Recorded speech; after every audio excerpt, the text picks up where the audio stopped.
Good day po sa lahat. Niya na pod mi karon para mag-vlog. Naadami diri sa Plaza Independencia, Cebu, guys. Kasama po ang aking family. Walking na po yung trip namin dito, guys, kasi kakarating lang namin Cebu. So naghahanap kami ng masisilungan sa sobrang init. Okay, timing din, guys. Nakita namin dito na maraming mga puno, kaya nag-decide kami na maglakad-lakad muna at magpahinga ng konti.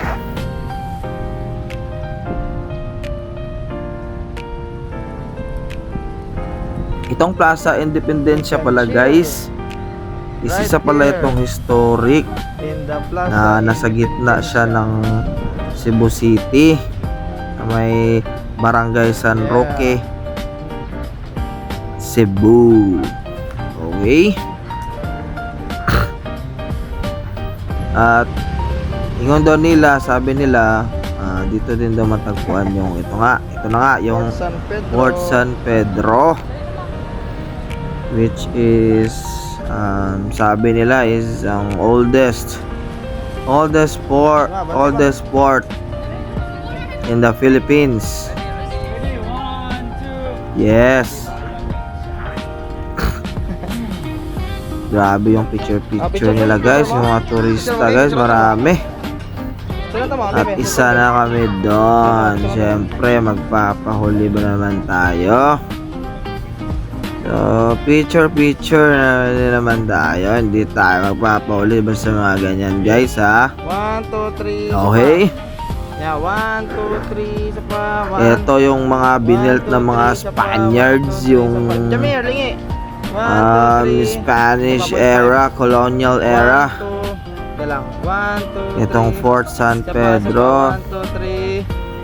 approximately mga 300 years na to, guys. Muna na yung Fort San Pedro In the Philippines only. Okay, built by Spaniards. Sobrang ganda, guys. Grabe talaga yung nostalgia dito sa loob. Kita mo yung mga dating mga ginagawa nila, pero painting na lang, pero feel mo talaga yung aura sa loob, guys, na marami talaga yung history na nangyari dito, guys, kasi sa structures pa lang, guys, sobrang ganda. Base talaga siya ng mga militar, guys, 300 years ago. Okay, at saka kailangan nating pumila at magbayad ng entrance fee para naman sa mga maintenance siguro, tsaka yung sa mga staff. Okay, sobrang ganda ng lugar, guys, tsaka ang linis. Ito pala yung entrance nila, guys. So 30 pesos tsaka 20 pesos para sa bata. Okay,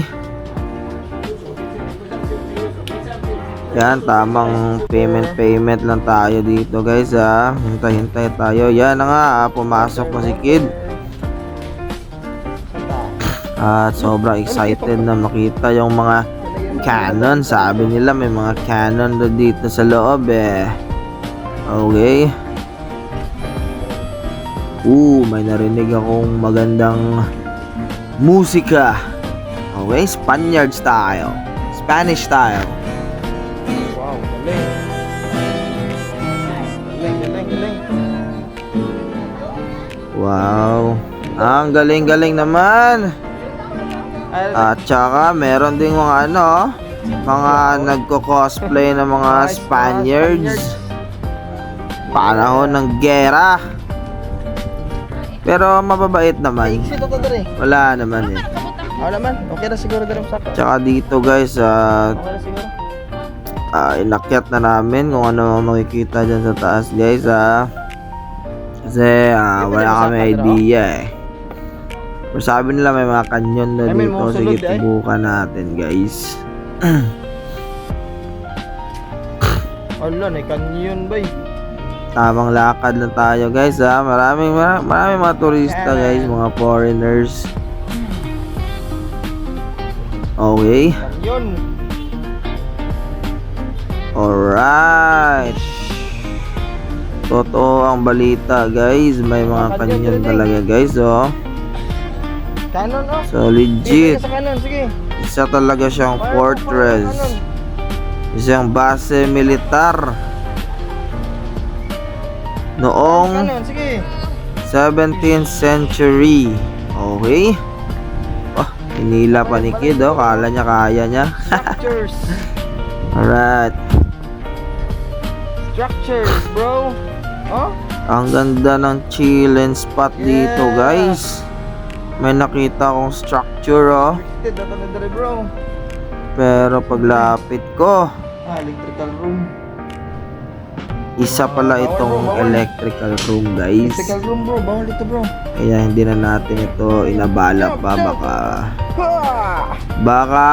Makakuryente pa Sige tayo daw, doon sa tira mo loob. yung cannon, be. Okay? Tira mo yung cannon. Sige, fire the Tamang cannon, bro. lakad-lakad lang si Kid, oh. Picture Tsaka ka, nag-chillin kami dyan. Kasi mainit. At meron din mga student na Bro. nag-ano sila, siguro project nila yan, mga history. Nag-study sila ng mga history, guys. Kasi sobrang makasaysayan kasi ng lugar na to, guys. Yung Spanish colonial era pa. Isang military base kasi to, eh. Siguro grabe yung mga gera-gera dito, guys. Bro, let's go na. Tsaka tamang ano lang, spot lang. Come on, Tamang bro. chillin. Masid-masid sa paligid, walking. Tara, bro. Sarap talaga, guys, dito sa taas, guys, kasi Oh, grabe yung history, guys, eh. Parang feel mo nandun ka sa bumalik ka sa nakaraan. Okay? sayang mo. Sarado. Kaya ito, tamang bukas lang ng gate. Kaso nakalock pala, guys. Wow. Kaya wag pilitin ang ayaw.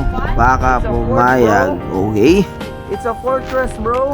Tsaka tamang strolling lang kami dito, guys. Dito. Ang ano kasi ito, triangular shape kasi itong fort. Tsaka may Fort San Pedro. nakaharap doon sa dagat. Tsaka may mga nakaharap din dito sa lupa. Parang strategic talaga yung grabe yung strategy pag-iisip bago ito ginawa nila, guys. Okay. Wow. Tamang fixing lang kasi sobrang init. Pawis na pawis po tayo dyan, guys, ha. Picture. Okay. At ayun na nga.